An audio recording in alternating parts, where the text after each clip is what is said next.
Welcome back all to Fickle Sports, and it is score prediction time, game week 11. Join us for the silly t-shirt gang. My partner is wearing... What on earth are you wearing, Alex? I'm not arguing. I'm explaining why I'm right. Look, my brother bought me this t-shirt, okay? He bought me it. It's not a fucking football show. I mean, it's not a fashion show. It's a football show, okay? Do what every other sibling does and throw it right at the bottom of the pile and never wear it. No, I respected him. I'm showing it proudly. Anyway, let's move away from my terrible t-shirt and let's move on to our scores for last week. Now, last week I got 2 points. Gary also performed equally as badly. He also got 2 points. And that also concludes the score predictions for this month, which means we now have a winner for November. And that winner is... It's Gary again. It is me again. I mean, you can't act surprised when you expect this to happen. Like, Gary got 13 points. I got 11 points, so I will be doing a form of payoff at some point next month. Just want to give a quick shout out to our new subscribers or our old subscribers, anyone who's commented or liked our video, and even those who disliked our videos. I appreciate the pettiness. We just want to say a quick thank you to every single one of you and those who took part in our survey. And on that, we do have a winner this week. Now, it was a particularly low scoring week for everyone, but that does not matter. We have a winner. And well done to Nightgirl14, who got a total of 5 points. First up is Aston Villa versus Newcastle. It was supposed to be played Friday at 8 o'clock, but it has been postponed. It's our first postponement. It's quite surprised that there hasn't been more, but Aston Villa... They're in a proper skid right now. 3 defeats in the last 4. That single win, of course, was to Arsenal. Aston Villa, they really bring it for the big boys, don't they? They beating Leicester, beating Liverpool, beating Arsenal. Do you know what, Gary? I'm going to stop you there. I disagree. I think they played well against West Ham. I think you might be being a bit harsh. I know. No, I'm not saying they didn't play well, but it's the results that matter, really. And they haven't been doing it. And, you know, outside of the top 6, that's 70% of the points. You got to be beating people around you and below you if you want to have serious aspirations of, you know, getting into European football, which I'm sure Aston Villa fans would have been excited given their start to the season. The 2 goals they conceded... it's just a bit frustrating, the defending, really. You know, Ogbonna absolutely beasted Matty Target in the air. It was kind of weird to see them like just one-on-one at the back post for a corner. I don't think I've seen that ever. An easy Bowen flick on off his shoulder. Yeah, it's just 2 bad goals to concede, and you know they shot themselves in the foot with that penalty. We move on to Newcastle now. If you're a neutral watching the Crystal Palace versus Newcastle game, I think you're going to turn around and say that Crystal Palace were the better team, which, you know, they probably were, and that they probably should deserve to maybe at least get a point. Here's my argument. We know what Newcastle come to do. They come up to not give you any clear-cut chances. They set up to like kind of make sure they keep that clean sheet, and they're going to take any chances that are given to them. And let's face it, that was the Newcastle tactic working perfectly. So yes, on the face of it, Palace, you know, they may have performed a little bit better, but at the end of the day, that was Newcastle executing their tactic to a T. And then when the chances came, it was very good finishes by Wilson. And, well, the deflected finish wasn't good by Joelinton, but it was a very good run that he did to get into that position. As much as I think people are being a bit harsh for Newcastle because that's the way they set up to play. And it worked a treat. You know, it's 3 points on the board. I don't think Bruce is going to be too bothered about how he got them.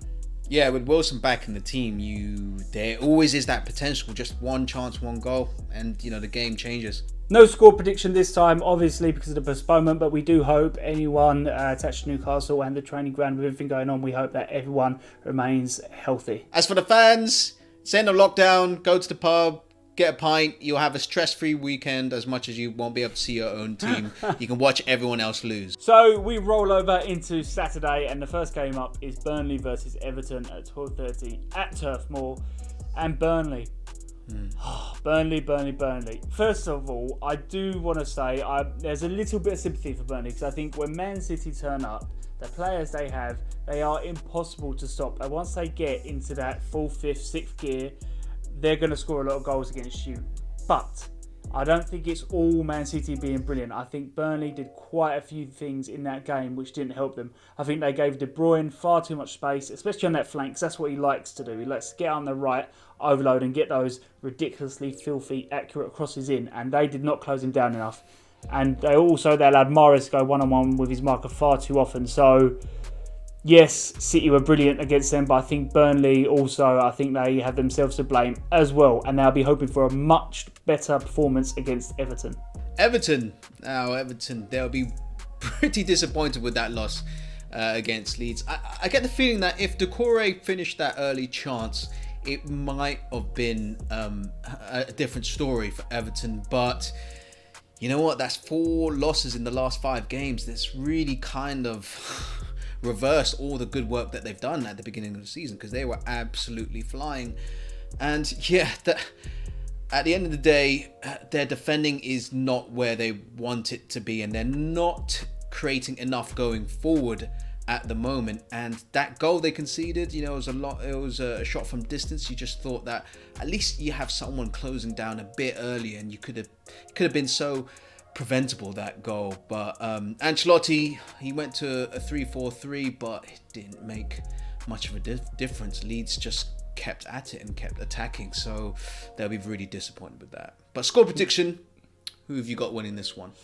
You know what, I'm thinking Burnley are gonna try and kind of take on their lessons and try to not concede as many, and I think Everton are going to struggle to break them down. So I'm going 0-0. Oh, okay. I'm actually going for 1-0 Burnley win. Ooh. Yeah. You going drastic. maverick. Going drastic. You crazy person. You dirty hustler. You filthy, stinky prostitute. Okay, I get it. You foul venereal disease carrying streetwalking whore. All right, that's enough. Next up is Man City versus Fulham, Saturday at 3 o'clock. The only time to play a Premier League football match, in my opinion. I feel like Man City, they have an impossible task. They really do, because if you beat Burnley 5-0, everyone's going to be like, yeah, of course you should be beating Burnley 5-0. Look at your squad. And if they ever lose, people will start looking at the transfer fees that they paid for the squad and call them a waste of space. But it was a great performance against Burnley. Burnley kind of shot themselves in the foot with that opening goal. But Riyad Mahrez, wow, he's purring. He's purring at the moment. I really do enjoy watching his game at the moment, and that was super high IQ for that second goal, for that Walker early throw to Mahrez. The connection was there, and he smacked it in off the post. But hat-trick hero. The vibe I get from City fans with Mahrez is that on his day, he's definitely one of the best wingers in the Premier League. It's just that consistency piece. I think that is their biggest gripe with Mahrez. Yeah, but he's filling the void for Sterling, who is absent at the moment. But yeah, 5-0, good victory. Need to keep amassing the points. Everyone expects them to do this, which is unfortunate. Do you know what, Gary? I think it's fair to say, and what say you about this? I think Fulham's 2-1 win against Leicester is a better result for Fulham than Man City's 5-0 win over Burnley. Yeah. Would you agree with that? Is that fair? Yeah, well, just considering where Fulham are on the table, yeah, definitely. And I think what's even more impressive with that is I think they played well. I think they deserved to at least draw. I think they played very well against Leicester, and they managed. I thought they was going to get the clean sheet as well, but in the end, it was an excellent finish by Harvey Barnes. But I think it's a very good game for Fulham. And for the third week in a row, I'm going to talk about Fulham and penalties. And finally, it's some positive news for them. And I have to say, firstly, Cavallero. It takes a pair of bollocks because he missed it last weekend. And the thing is, those sorts of things can creep into your head. Are we going to be the team that can't score a bloody penalty? So fair play to him. It was an excellent penalty. So I think very good performance for Fulham. And there might be a little bit of confidence there if they get a penalty against Man City now. Score predictions. What have you got? You think Fulham can pull off the magisterial here? I think no.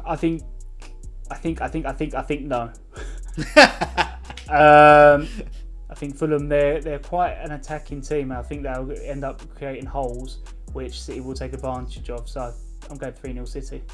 I'm going 4-1 City.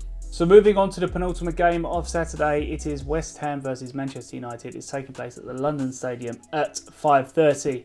Now, West Ham, it was a bit of a game against Aston Villa. I have to say it was a bit of a game, whereas if you was the neutral, you probably thoroughly enjoyed that game. But I think for West Ham, I think West Ham fans will be incredibly happy with that result. I think they won't be happy with the performance. I don't think they played particularly well, but I think they'll be very happy with the fact that they managed to get 3 points, even though they didn't play well. And especially because I think a lot of West Ham fans, they were quite unhappy with Grealish for the way he was going over. And I think they felt they was being hard done by the referee. So I think it turned out to be one of those games where the performance more and more didn't matter. It's just the fact, let's get 3 points when they felt like everything was against them, and they managed to get that. And that's the thing with West Ham. I mean, we called it. Aston Villa obviously had that fantastic away defensive record, but West Ham are just one of those weird teams. They just manage to steal points where no one expects it. But for Man United, I find it really hard to summarise this team at the moment because they won. The bottom line is the win, and they did fantastically well to come back from 2-0. But I don't know. I just like...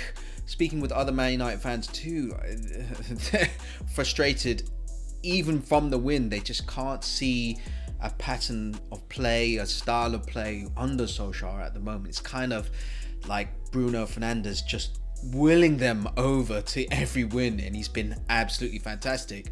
But I did enjoy the goals from Cavani. I don't know why. I love a good old glancing header.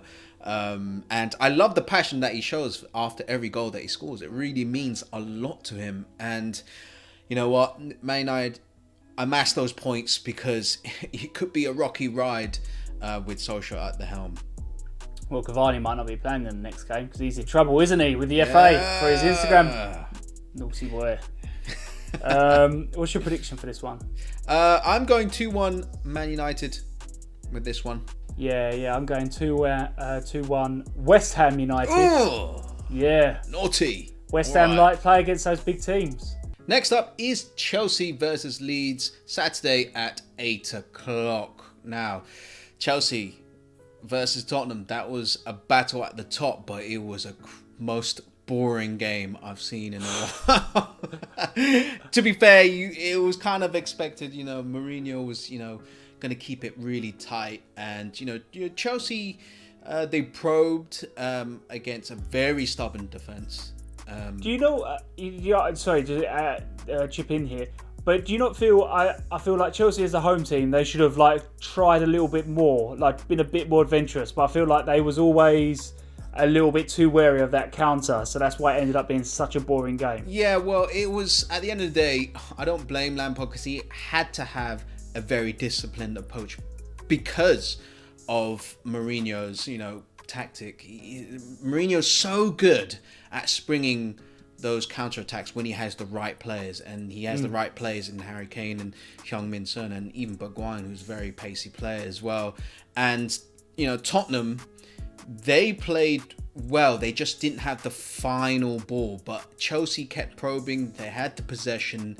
And in the end, they could have won it with Giroud right at the end. That was they should have. That was a guilt, guilt edge 1-on-1.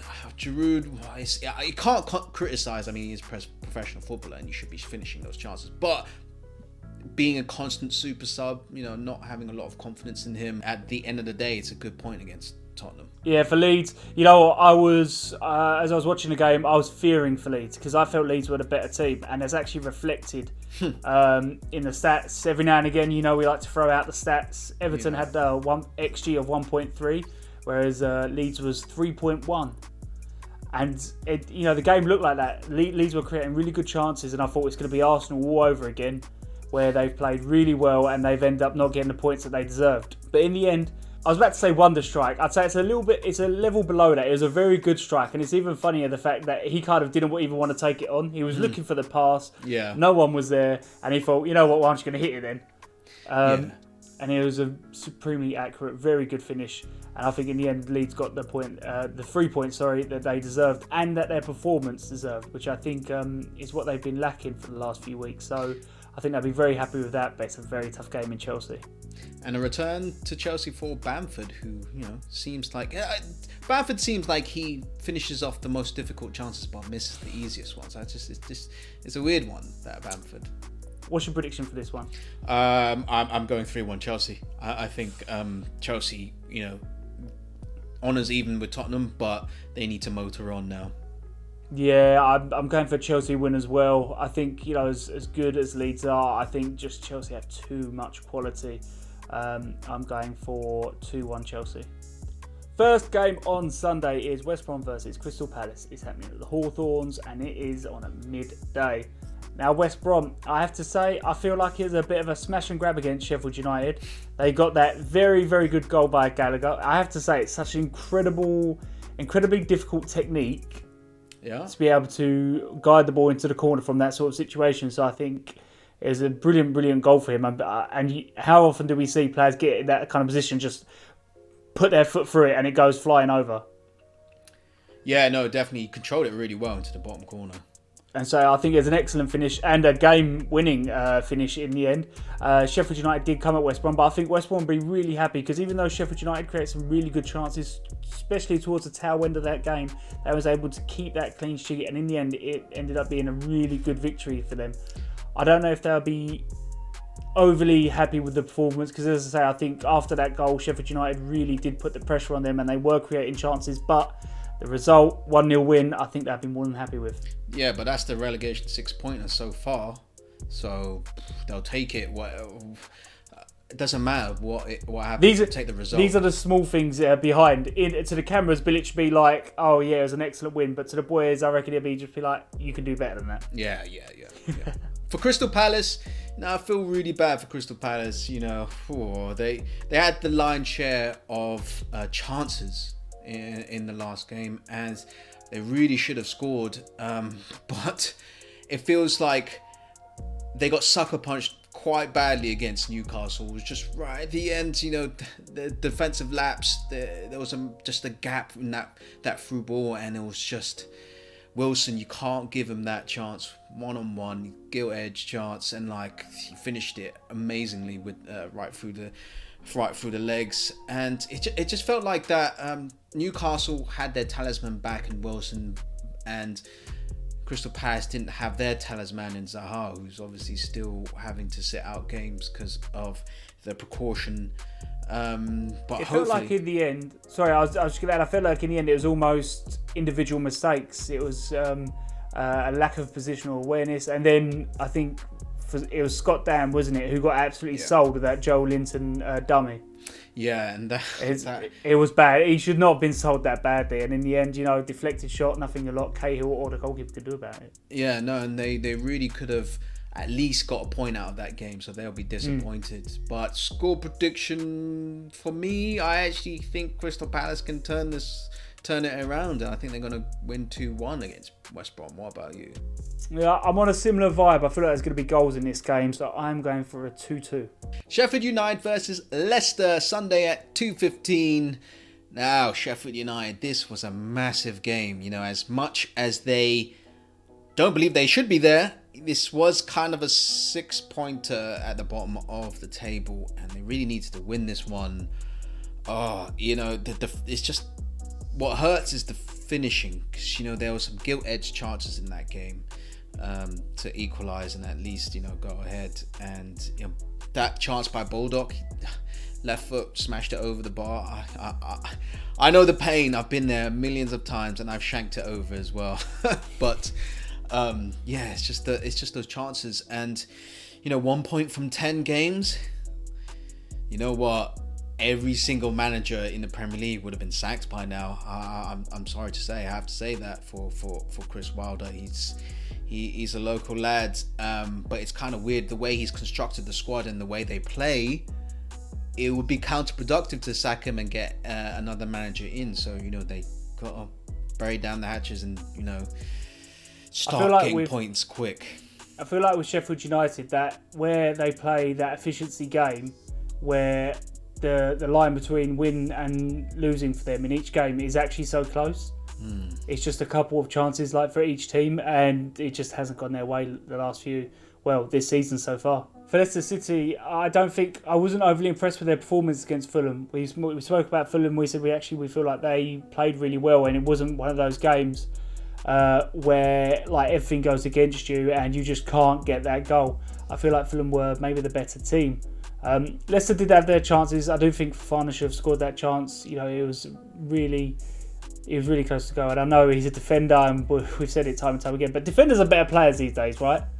Yeah, they've got enough technique. Yeah, can they have that excuse? It's not like kind of back in the day where they're just expected to head the ball and take someone out. You know, he should have scored that. And I think that would have set Leicester on their way.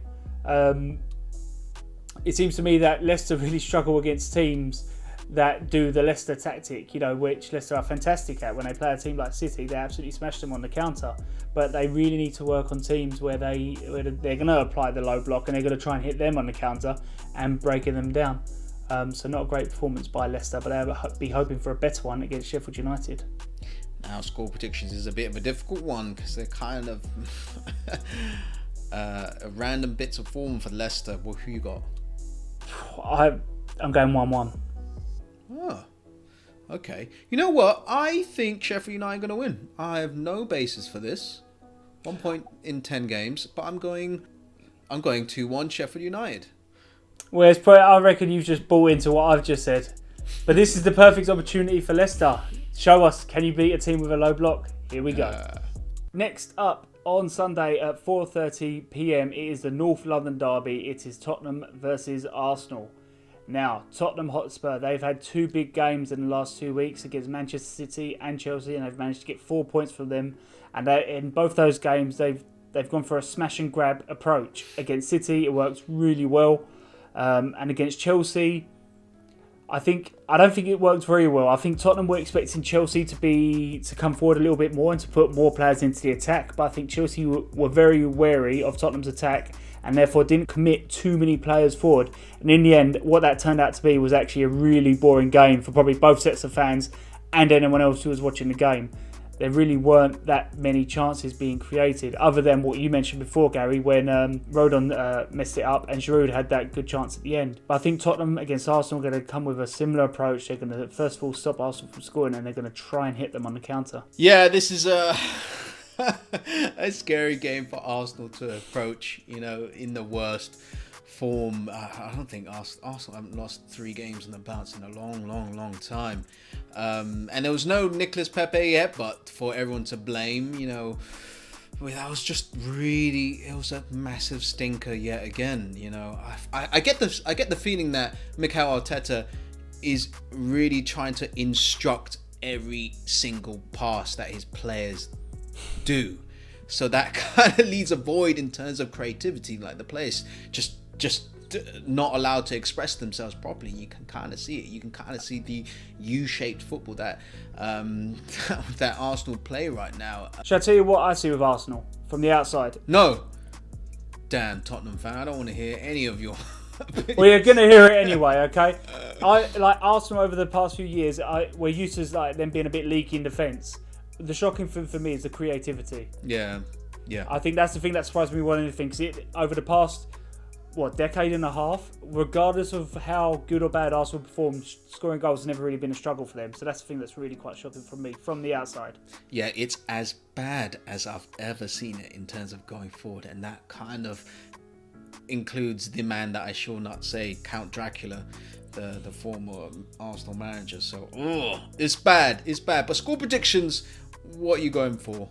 Let's be honest, Gary. For this one, I know for you as well. You don't want to jinx yourself. It's all heart in this one. I'm going 3-1 Tottenham, and I reckon Tierney's going to cry a little bit. There's going to be some tears from Tierney. That man will not cry. What are you talking about? It's really weird because you know what? Tottenham are overwhelming favourites, but Mourinho's the only manager as overwhelming favourites to still play like a cagey Mourinho special way, which he's done for the last couple of games. So I don't know. I still think it could be a 1-1. That's what I'm going for. Next up is Liverpool versus Wolves, Sunday at 7:15. Now Liverpool, Diogo Jota is quickly becoming one of the signings of the season, if not the signing of the seasons. Even though his price tag was pretty high and everyone knew how good a player he was, you would not have guessed the impact he would make on this Liverpool team. And I feel like without Jota, I don't think Liverpool will be quite near the top as they are currently. But you know what? There's another VAR decision for Liverpool, which is frustratingly disallowed a goal for them. And then a VAR, which I actually think on Danny Welbeck, Robertson on Danny Welbeck, I actually thought it was a penalty. As inadvertent as it was, it's still a penalty because Danny Welbeck, he flicked the ball just a fraction earlier than Robson, and then Robson just got him flush on the foot, and that's just a penalty to me. Next up is Wolves. Before we get into the performance, I just want to say from both myself and Gary, we wish Raul Jimenez a very speedy recovery. We hope we see him on that football pitch as soon as humanly possible. On to Wolves' performance. I actually think they played really, really well. It can be tough when you see a teammate receive severe injuries, so they did really well to pick themselves up, and I think they played really well against Arsenal, and they deserved their 3 points that they got on that day. I think Traore was on form. I think Silva, who come off the bench for Jimenez, I think he held up the ball really well. Although he was later subbed. No one wants to be the substitute that's subbed, right? I mean, you know, if it's not great. It's embarrassing, but he's a youngster, so it's fine. Yeah, and what about that touch by Podolak? I know you probably don't want to talk about it, but that touch, take it around the Arsenal defender. Yeah. It was absolutely brilliant. Yeah, Wolves went to a back four. They never do that, and they were super efficient in their attacks against Arsenal. They waited patiently and got at Arsenal. But I feel like I really felt that David Luiz shouldn't have been on the pitch. But you know, Wolves, they did excellent. You know, they saw the pitfalls in Arsenal and they took full advantage. Score predictions. What's your score predictions for this one, Gary? I think it's going to be a tie affair. I really think so. I think Liverpool are still patched up, but I'm going 2-1 Liverpool. Yeah, I think Jota's going to come back to haunt his former club. I'm going 2-0 Liverpool. So the final game of the game week, it falls on Monday at 8 p.m. It's Brighton versus Southampton. Now, I feel like in all that VAR badness, we've got all the Liverpool players bitching about it and all that. I feel like what snuck under the radar was the fact that Brighton, I think, played well and they got a point, which I think it was the minimum they deserved. And I feel like it's quite unfair that no one's actually talking about that Brighton actually played well and that they deserved that point rather than whether or not it should have been a penalty. Have a guess what Liverpool's XG was for that game? 0.91. It was 0.28. Brighton stopped them from having very, very few good chances, and I feel like it's a shame that that's not being talked about a bit more. I think it's a very good performance by Brighton. Now the Mopé penalty was bad, and then he come off with a injury. But that didn't matter because they had Gross there, and he put away that penalty at the end, which I think it was a penalty. I think it's a soft one, sure, but a soft penalty is still a penalty, right? I didn't even think it was soft. I think just by the rules of the game, Robertson just got Danny Welbeck flush on the leg when Danny Welbeck got to the ball first, and that's just a penalty. There's no controversy around it, in my opinion. And yeah, you're right. Brighton played well. Klopp was very very angry at the end of the game, and everyone's talking about that instead of Brighton. Yeah, Des Kelly seemed to take both barrels, didn't he? Now Southampton, that will really hurt.